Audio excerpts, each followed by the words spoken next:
Breaking news, we now have video footage of the Siders family being brought into jail. As you may recall, the Siders family, which included Elizabeth Siders, Gary Siders Sr., Gary Siders Jr., and Christina Siders, were all arrested on June 30th. This is after authorities served a warrant on the property for unrelated charges to the children. While doing so, they found 16 children living in squalor. They were all living in a 12 by 12 foot room in the 1,300 square foot home. Their ages ranged from 20 months to 18 years. At this time, authorities have confirmed that all of the children that were initially hospitalized have been released, and they are all with foster families. They have now released the footage from inside of the jail of all 4 of the Siders family members being booked the day they were arrested. Is the image of Christina Siders, the grandmother, being brought in. This is an image of Elizabeth Siders being brought in, followed by the grandfather, Gary Siders Sr. During his time, he was transported in a wheelchair. And lastly, here is Gary Siders Jr. He waddled in with his feet cuffed together.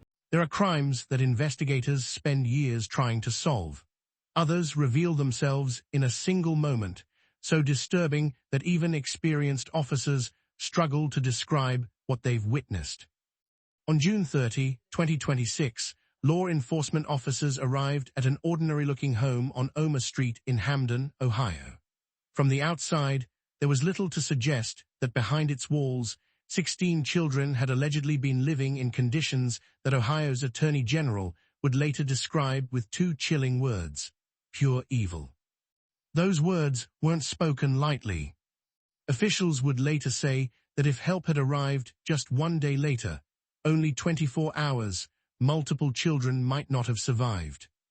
How could 16 children, ranging in age from just 20 months to 18 years old, remain hidden in plain sight? How could an entire family live for years with so little contact with the outside world? And what would investigators ultimately discover inside that house that left even seasoned law enforcement officers visibly shaken? The answers wouldn't come all at once.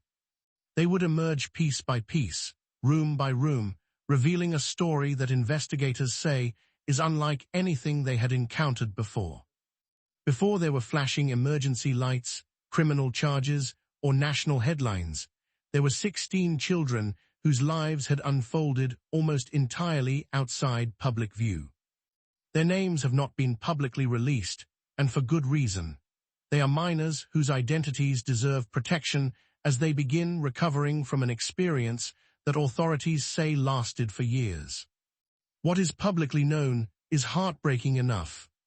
The children ranged in age from 20 months to 18 years old. An age span that should have reflected 16 different personalities, dreams, milestones, and futures. Some should have been learning to read. Others preparing for high school. The oldest beginning to imagine adulthood. Instead, according to investigators, many of them had spent years living under circumstances now at the center of an extensive criminal investigation. Because so much of their lives remains protected by the courts and child welfare agencies, there is very little publicly available information about who these children were as individuals before they were rescued. That absence of information tells its own story. Authorities say the family had managed to remain remarkably isolated from government agencies and public systems for years. Hamden is a small village in Vinton County, southeastern Ohio, a community where neighbors often recognize familiar faces and life generally moves at a slower pace. Yet prosecutors would later explain that this family's movements over nearly 2 decades made them unusually difficult to track. That detail would become increasingly important as investigators began piecing together the family's history. Following the rescue, authorities charged 4 members of the same family. 36-year-old Gary Siders Jr., 33-year-old Elizabeth Siders, 73-year-old Gary Siders Sr., and 67-year-old Christina Siders. Each was charged with 16 counts of child endangering, second-degree felonies under Ohio law. It is important to note that all 4 defendants pleaded not guilty, and the charges remain allegations unless proven in court. Those allegations, however, stem from what investigators say they encountered inside the home on June 30. And according to officials, that discovery raised questions extending far beyond a single day. As investigators worked backward, they found a family that had, for years, remained largely disconnected from institutions that most people encounter throughout everyday life. Court records and public reporting show that Gary Siders Jr. and Elizabeth Siders were married in Mason County, West Virginia, on March 31, 2008. She was 15 years old. He was 18. The marriage was legal under West Virginia law at that time, with parental consent.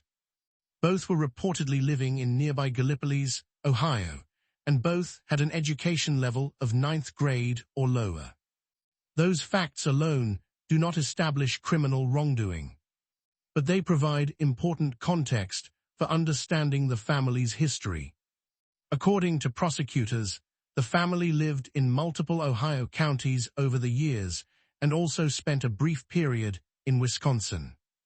Throughout that time, authorities say they had remarkably limited interaction with medical providers, government agencies, and public record systems. Investigators later confirmed birth records identifying Elizabeth and Gary Jr. as the parents of at least 4 of the 16 children. But prosecutors also acknowledged something deeply unusual. They could not say with certainty whether birth certificates existed for all 16 children. That statement immediately raised difficult questions. How had so many children remained so far outside public view? Who, if anyone, had seen them regularly? And how could such a large family avoid drawing broader attention for so long? At that stage, investigators were still searching for answers. What they did know was that June 30 had changed everything.